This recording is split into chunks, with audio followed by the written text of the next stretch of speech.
It's a damp and dreary January day, but that doesn't mean there isn't jobs to be done. And today's job is dealing with the rhubarb.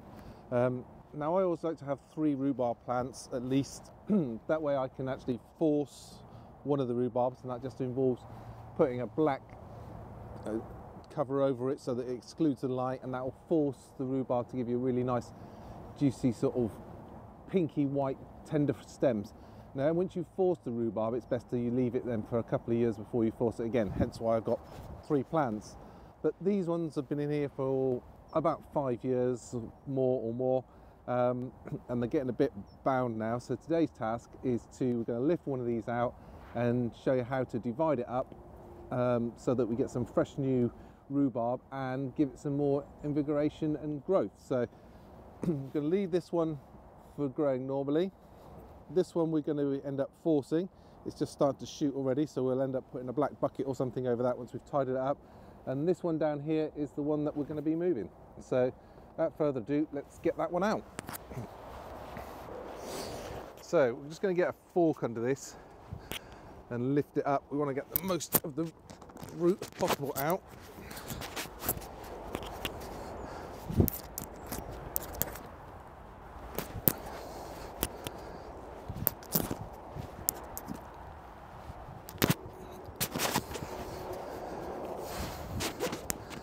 So we're just going to dig round to loosen it up a bit, and then we'll get a spade in there and actually pull the rest of it out. So this has been in here quite a few years, so it's got really big roots on it. So it's going to be a bit of a job getting it out, especially where it's so close to this edge. I'm going to try and get it out with damaging as much of the root as possible, and then we'll look, once we've got it out, we'll look to divide it up. So I'll carry on doing that, then once we've got it out, then we'll have a look at dividing it. So that was no easy task to get that out, especially next to this wood. As you can see, it's like got really big roots that have come down. I shouldn't worry about that because there are roots down there and the new plants will be fine. These are really robust plants.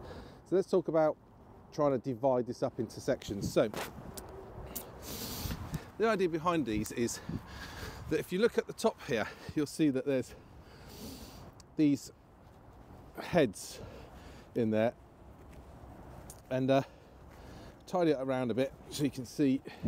So there's one sort of big set of heads there, there's another big set here, set there, set here, set over there. And what's actually happened over the years is that as the plant grows, it produces more and more of these heads, and eventually it just becomes really congested. So the idea behind this is to actually just like split this down into separate heads. So you want to try and protect here. There's a growing head here. So what we'll look to do is chop this down, and this is going to look pretty brutal. So, but you don't need to worry about it. So there is a head and there's a head. So what we're going to do is just get our spade on there and just try and chop down and push down into that head and chop right down into it and take out. I said it would look brutal. So there we have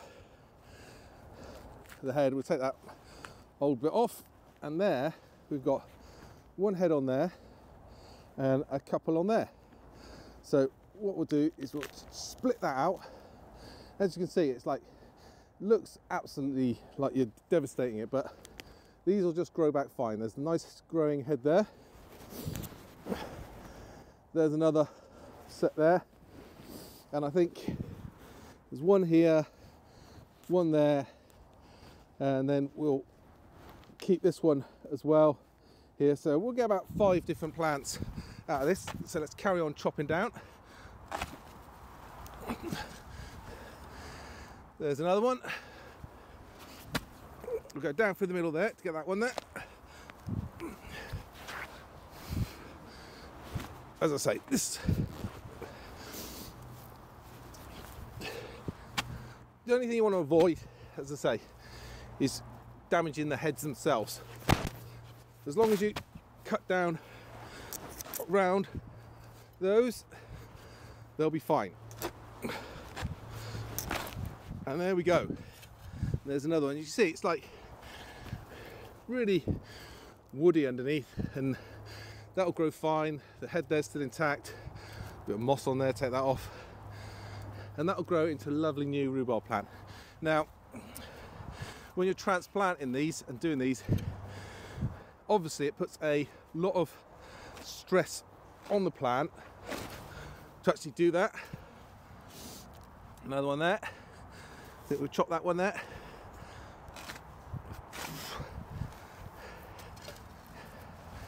Give us another one there. So, and then we got this big one in here as well, which I might just chop those ones out just to give it a bit of space.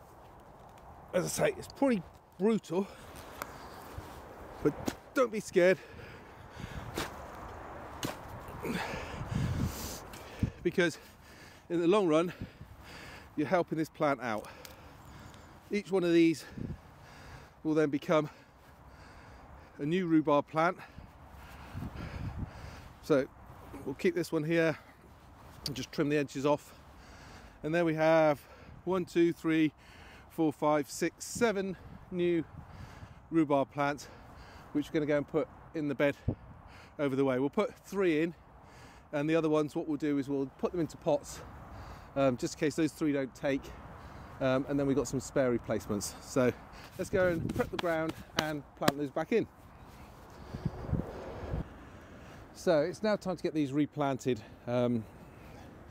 Rhubarbs themselves, they like quite a leafy crop, so they do like a nice rich soil. This is compost which had some beetroot in it, which got caught by the frost, so that's why we're able to move these now. So what I've done is this good nice rich compost in here. I mixed in a little bit of blood, fish and bone just to help it on its way, and they will benefit from a sort of liquid feed halfway through the season just to actually help them on the way. So these are the actual cuttings that we've made. This is one of the cuttings, as you see there.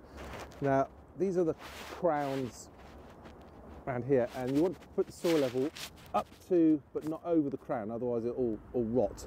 So we're going to put the level up to there. So I'm going to already dug the holes through, and then we're going to just firm that in there. Now if you are doing this when, the soil around here and the actual plants are quite wet because we had quite a lot of rain. If you are doing this when it's been a bit of a dry period, it is worth just soaking the roots in some water, but as you can see these ones are nicely moist anyway, but if it's been particularly dry, they will benefit from a brief soaking in some water to actually just to get that root stock nice and wet while it's recovering from the shock of being brutally dug up. So that one's in there. Now the spacing on these is quite close. We tend to keep our soil quite rich, and we've only got small plots, so we have to make the most of it. Ideally, if you had all the space in the world that you wanted, you'd plant these probably about this distance apart, but we'll put in another one in the middle just to make best room of the space, because we've only got a half plot here. So we tend to plant quite densely and just make sure that we've got really rich compost to actually help them along. So that's those 3 put in. We'll just earth around the bottom there, and we'll cover the progress of all the other rhubarb, and actually check out the forced rhubarb that we're doing later in the season. As I say, the forced rhubarb gives you really delicious pinky white stems, and all that you need to do, you can get fancy rhubarb forcing pots made of terracotta and everything else, and they're like really expensive. You don't need that. All you need is some bucket or pot with the holes covered over, so that it excludes all the light, and essentially what happens is the rhubarb will shoot up its stems really quickly to actually try and find the light, and then what will happen is you'll get some really beautiful sweet rhubarb about a month earlier than you would from any of the other rhubarb plants.